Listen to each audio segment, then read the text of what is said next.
Hello friends, welcome to a new video. क्या आप भी कनाडा ट्रैवल करने जा रहे हैं? आपका रिसेंटली कनाडा का विजिटर वीज़ा अप्रूव हुआ है और आप वरीड हैं कि कनाडा बॉर्डर पे क्या क्या क्वेश्चंस पूछे जा सकते हैं, जहाँ एयरलाइंस क्या क्या सवाल जवाब करती है, जहाँ आपको कौन कौन से डॉक्यूमेंट्स जो एयरलाइन मांग सकती है, जहाँ कनाडा बॉर्डर पे आपसे मांगे जा सकते हैं। तो इस वीडियो को एंड तक जरूर देखें। मैं इन्हीं चीज़ों के बारे में बात करने जा रहा हूँ। तो आइए वीडियो को शुरू करते हैं। सबसे पहले तो गाइस, जब आप चेक इन करने के लिए अपने एयरलाइन काउंटर पे जाते हैं तो जो एयरलाइन है वो आपसे जो है कंफर्म्ड होटल बुकिंग की डिमांड करते हैं कि आपकी जो है कंफर्म्ड होटल बुकिंग होनी चाहिए। इवन जब आप कनाडा में लैंड हो जाते हैं तो बॉर्डर पे भी आपसे जो है कंफर्म्ड होटल बुकिंग वो पूछते हैं कि आपने होटल्स बुक करवाए हुए हैं। इसके अलावा अगर आप अपने किसी फैमिली फ्रेंड से या भाई बहन से मिलने जा रहे हैं तो वो आपसे स्पॉन्सरशिप के डॉक्यूमेंट्स भी मांग सकते हैं। इस केस में उन लोगों को ये वरी होनी चाहिए जिन्होंने एजेंट से जो है स्पॉन्सरशिप अरेंज करवाई थी, तो उनको अगर अपने स्पॉन्सर का नाम नहीं पता या उनके पास कोई उनकी इनविटेशन लेटर नहीं है। जो इनविटेशन लेटर है मोस्टली जो कनाडा से लोग भेजते हैं वो नोटरी करवा के भेजते हैं। तो आपके पास जो है अपने इनविटेशन के डॉक्यूमेंट्स होने चाहिए, जहाँ आपके पास जो है कन्फर्म्ड होटल बुकिंग्स होनी चाहिए। सो आपको इस बात का भी ध्यान रखना है कि आपने पे एट होटल ना किया हो, अपने जो है टोटल बुकिंग अमाउंट पे किया होना चाहिए। सो नेक्स्ट आ जाती है आपकी रिटर्न एयर टिकट। सो अगर आपने वन वे टिकट करवाई हुई है तो उसमें भी जो आपको एयरलाइन है वो बोर्डिंग करने से रोक सकती है, जहाँ आपको जो है डिनाई कर सकती है। तो आपको मेक श्योर करना है कि आपको अपनी रिटर्न जो है एयर टिकट बुक करवा के ही जो है अपने ट्रैवल प्लान बनाने हैं। नेक्स्ट आ जाती है आपकी इंटरव्यू। सो जब आप कनाडा के में लैंड हो जाते हैं, आप किसी भी एयरपोर्ट पे जा रहे हैं तो वहाँ पे जो है वीज़ा ऑफिसर्स हैं जो जहाँ बॉर्डर प्रोटेक्शन वाले हैं जो वो आपकी इंटरव्यू कंडक्ट कर सकते हैं। इंटरव्यू में वो आपके ट्रैवल प्लान्स पूछ सकते हैं, जहाँ आइटनरी के बारे में पूछ सकते हैं, जहाँ कुछ और सवाल पूछ सकते हैं, पॉइंट्स ऑफ इंटरेस्ट पूछ सकते हैं कि आपको कहाँ कहाँ विजिट करना है। आपने अपनी वीज़ा एप्लीकेशन में जो भी डॉक्यूमेंट्स लगाए थे आपको पता होना चाहिए कि आपने क्या क्या डॉक्यूमेंट्स जो है अपनी वीज़ा एप्लीकेशन में लगाए थे और आपने जो है क्या ट्रैवल प्लान बनाया था। इसके बाद आ जाती है बैंक स्टेटमेंट। तो वीज़ा ऑफिसर जो है आपसे फाइनेंशियल या आपके प्रूफ ऑफ फंड्स के बारे में भी पूछ सकता है। स्पेशली अगर आप इंडिया से ट्रैवल कर रहे हैं तो एयर इंडिया के थ्रू अगर आप ट्रैवल करना चाहते हैं तो एयर इंडिया वाले कुछ एप्लीकेंट्स को जो है यहाँ पे इंडिया में ही उनकी बैंक स्टेटमेंट मांग रहे हैं या उनके जो है फाइनेंशियल के प्रूफ्स मांग रहे हैं कि आपके पास इनफ फंड्स हैं टू ट्रैवल या नहीं। तो वो उनको कई बार अपनी मोबाइल एप्लीकेशन जो होती है बैंकिंग ऐप उसको भी लॉगिन करने को बोलते हैं कि उसमें आप प्रूफ ऑफ फंड्स दिखाओ।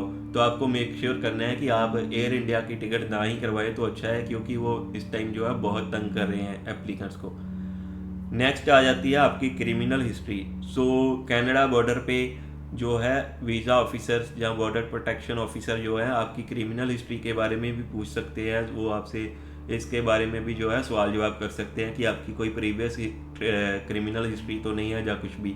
इसके अलावा वो आपसे प्रीवियस रिफ्यूज़ल्स के बारे में भी पूछ सकते हैं कि अगर आपकी कोई प्रीवियस रिफ्यूज़ल्स थी वो आपको ब्लफ भी कर सकते हैं कि आपने जो है आपकी ऑस्ट्रेलिया की रिफ्यूज़ल है या न्यूजीलैंड की रिफ्यूज़ल है। इवन आपकी अगर नहीं भी रिफ्यूज़ल है तो आपको सिर्फ ब्लफ करके ये उगलवाने की कोशिश कर सकते हैं कि हाँ, अगर आपकी कोई प्रीवियस रिफ्यूज़ल है तो उसके बारे में बताओ। तो अगर आपकी कोई प्रीवियस रिफ्यूज़ल नहीं है तो आपको घबराने की ज़रूरत नहीं है। तो अगर आपकी कोई प्रीवियस रिफ्यूज़ल्स हैं तो आपको पहले अपनी फ़ाइल में ऑनेस्टली ये चीज़ें बतानी चाहिए। अगर आपने नहीं भी बताई तो आप बॉर्डर पे भी डिनाई कर सकते हैं कि आपकी जो है प्रीवियस रिफ्यूज़ल नहीं है। सो देन आ जाता है प्रीवियस पासपोर्ट। अगर वीज़ा ऑफिसर स्टिल आपकी इंटरव्यू से जो सेटिस्फाइड नहीं है और आपने जो है अपना पासपोर्ट रीन्यू करवाया हुआ है रिसेंटली, तो आपसे जो है प्रीवियस पासपोर्ट की भी डिमांड कर सकते हैं, क्योंकि आपके जो न्यू पासपोर्ट है उस पर लिखा होता है कि previous passport cancelled and return to the applicant. तो वो आपसे जो है प्रीवियस पासपोर्ट की भी मांग कर सकते हैं कि अपना प्रीवियस पासपोर्ट दिखाए। वो उसमें चेक करेंगे कि आपकी उस पर कोई प्रीवियस रिफ्यूज़ल की स्टैम्प तो नहीं लगी हुई। अगर आपका पासपोर्ट लॉस्ट हो चुका है तो देन आपको वरी करने की ज़रूरत नहीं है। अगर आपकी कोई प्रीवियस ट्रैवल हिस्ट्री भी है तो भी आपको जो है अपना प्रीवियस पासपोर्ट साथ में जो है कैरी करना चाहिए, क्योंकि हो सकता है कि जिस एजेंट से आप अपना वीज़ा अप्लाई कर रहे हैं आपने अगर उनके साथ कोई पैकेज किया तो उन्हें जो है गलत इन्फॉर्मेशन भी दी हो सकती है आपकी वीज़ा एप्लीकेशन में।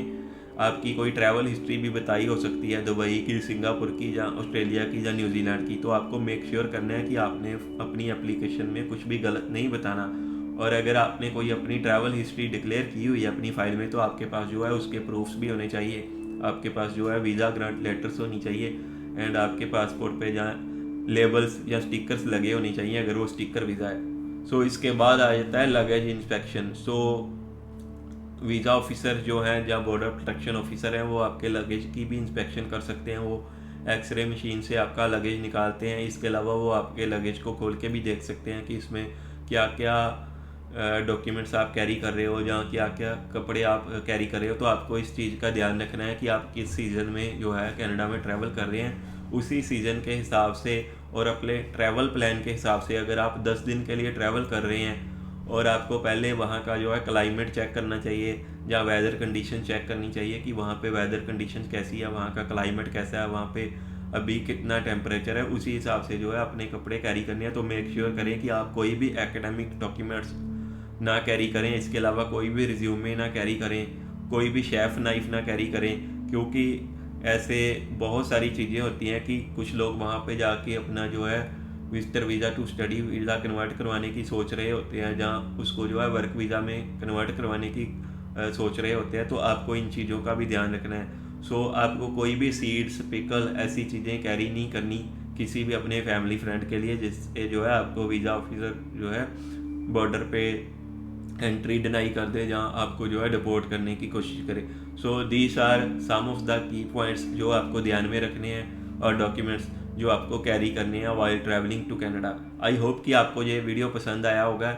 ऐसी ही और वीडियोस के लिए आप हमारे चैनल को सब्सक्राइब कर सकते हैं। आप हमें इंस्टाग्राम एंड फेसबुक पे भी फॉलो कर सकते हैं। और अगर आपको कनाडा या ऑस्ट्रेलिया, न्यूजीलैंड, किसी भी कंट्री का कोई भी study visa, spouse visa, visitor visa या पार्टनर वीज़ा एंडेवर की टीम से अप्लाई करना है, तो आप हमें जो है दिए गए नंबर पे कॉन्टैक्ट कर सकते हैं। Thanks for watching this video. See you in the next video.